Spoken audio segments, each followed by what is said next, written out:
Hey everybody, how's it? Aloha, good morning. This is Geebz here, your old composer here at the Decomposer Lounge, peeling back the layers and dissecting your favorite tracks. Here's one that came from Patreon. One of our members, one of my members, well, it's kind of an us, one of our members, we're all together on that, had suggested a band called Fozzy. First time I've ever heard of the band, so I'm excited to have them here. Obviously, first time listening to the song Sane, so I look forward to that.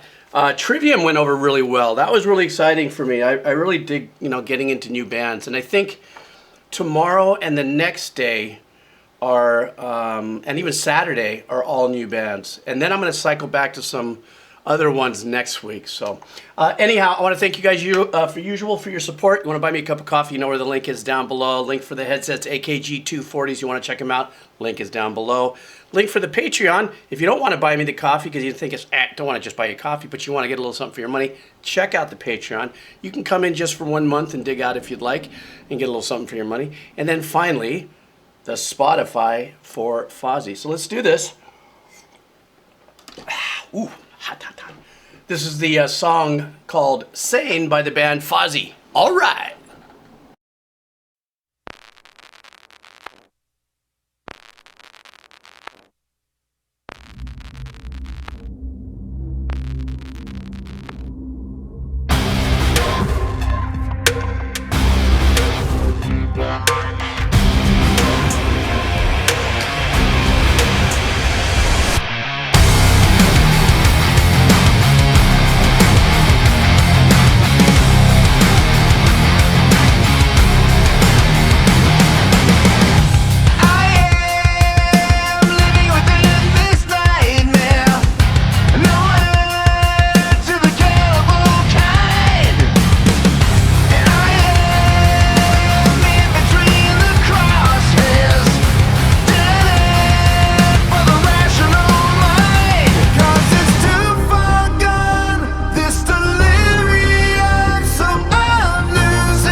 Sick riff. I love that movement of that riff. Really catchy. Something like that. Also, the melody in the verse is super hooky. So when I say that, it's because it's a phrase that repeats itself melodically. Usually they save that something that repeats itself for a hook. That's why they kind of, or when producing a song, and you are focusing on hook value in song production, it's usually a phrase that repeats itself. But you've got the super sick riff that's below it, and then you've got the melody that is repeating its phrase, but very powerful, and it just blends itself, and it just melts in perfectly.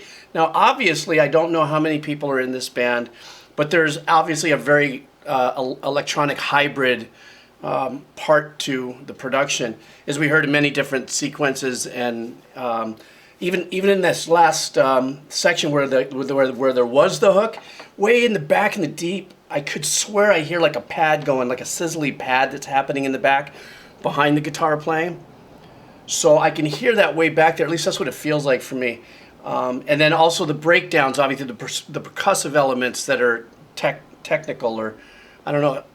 This is the first time that I'm hearing this band, and also, could this be, or is this because I'm an old composer and I just got no clue, is this another type of genre or something like that? So there's obviously super sick metal riffiness and everything in there, but this hybrid element in there with the synths and the loops and that kind of technicality or technical aspect.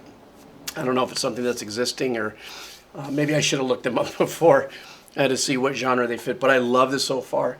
Excuse me. Super, super, super tight engineering, which is also an element that every year that goes by, bands that are releasing newer material seem to be pushing that envelope as well. So a lot of crispiness, but yet still punchy. A lot of crafting and carving around, you know, EQs and stuff in order to fill a complete spectrum. But anyhow, blah, blah, blah. Let me go back a little bit and let's continue on.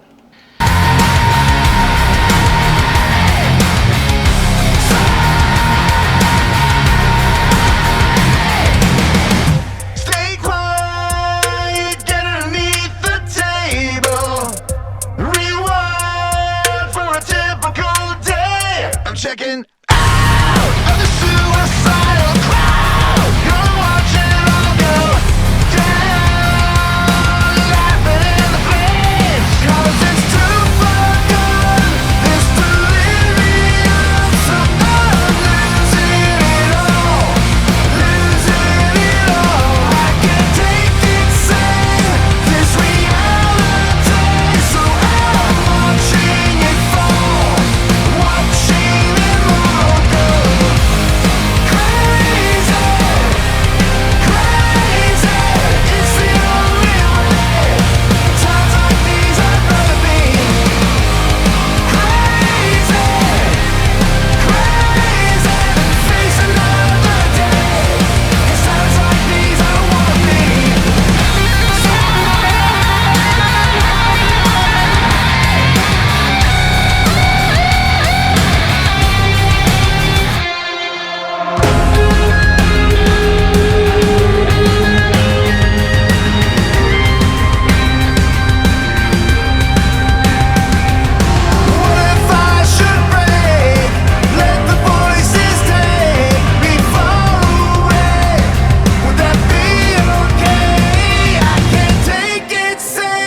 You know, the one thing that I'm really enjoying about this, especially, you know, the layered ambient work that's going on back there. So regardless of me hearing some pads, I believe that are just fortifying, actually, you know, the punchiness of the guitar riff and playing.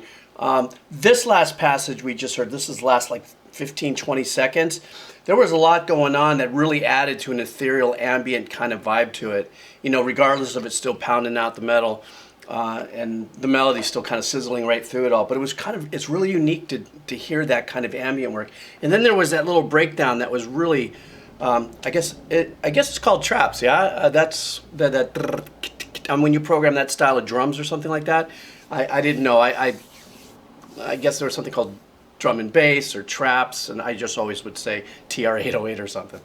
But what a unique combination of different sound environments. I mean, it's purely, this is still, you know, the bottom end of this is still total metal and riff and power and stuff. What a unique blend.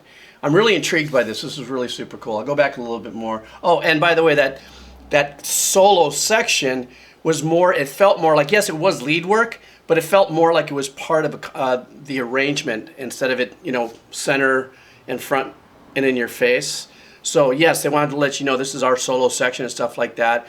And but it was pulled in the mix back a little bit so that it became more of a complete over under of the mix. So in other words, it wasn't like an obvious lead solo that jumped out at you in the mix. I kind of liked that. I liked how it was sunk in there. Okay, let me go back a little bit and then finish this up here. Would that be okay? I can't take it, sane, this reality. So I'm watching it fall, watching them all go crazy, crazy. It's the only way. Times like these I'd rather be crazy, crazy, and face another day. 'Cause times like these I wanna be.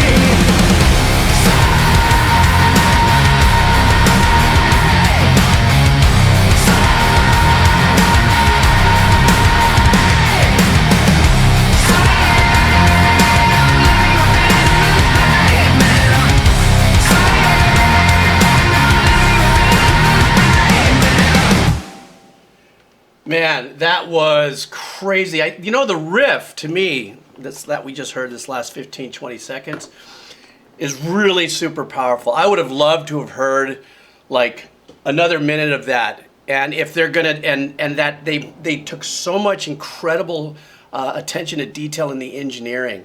I mean, there's a lot of work that went on here, a lot of work that went on in here in delivering a really super dynamic track to us. All the little nuances, you know, squashing guitar sounds, letting them float up or envelope in and out and through and stuff. They gave us a really super sick experience if you're wearing headsets and stuff like that. The very end, I like the style of when they were holding, the lead singer's holding the word Sane, and then there's, you know, answer back vocals that are hard left and right that are coming back at you. But I really love this. That riff is probably one of the, it's a really super solid and probably one of the catchiest riffs that I've heard in a little bit. And it's not because, you know, all the other tracks that I've listened to, that's all pretty much, a lot of them are riff oriented. I think it was just the mode that they followed on that that I found really super cool and somewhat addictive. But I could have heard that riff literally for a minute with elements and all kinds of stuff going on behind it. That's how powerful it was. It just kept going. But the fact of the matter is, it's a song. This is delivering different sections. Vocalist is great. The drummer is solid as. I was listening for the bass. I wanted to, you know, I wanted to needle into the bass a little bit, but I really couldn't. I would have probably, maybe because I'm just old, right? Maybe had it boosted just a little bit. But also because a lot of this had a lot of very long held out, outside of the riff, a lot of it was very long and held out and very ambient. You know, the decision to put the bass, obviously, who am I? I'm an old composer. I'm just listening to music. I'm definitely not questioning the skills of the engineering or the decision making. It's just, this is new for me, obviously brand new. And then when I listen to production and engineering like this, I get really excited. My brain starts to go like, how did they do that? What was this? Blah, blah, blah. You know, and sometimes I get a little lost in the technical aspect of it. And you know how I feel about the engineering when it comes to albums or releasing projects, whether it's an outside engineer, inside the band, whatever the case is, they are part of the band at this point, as far as I'm concerned, because it's a lot of work went into this track, and I totally appreciated it. Okay, guys, well, thank you very much for suggesting Fozzy. That came from my Patreon, so I want to thank you. You know who you are, who suggested that. Like I said, I've got new tracks coming at you tomorrow, Friday, and Saturday. I want to thank you guys for your suggestions. Please leave me more suggestions, other bands, and maybe tell me a little bit more about Fozzy that makes you such a sick fan of theirs. Because if this was the first track and they've done more of this, I'm totally excited to hear more stuff. All right, guys, listen, take care of yourself. Have a killer day. Aloha.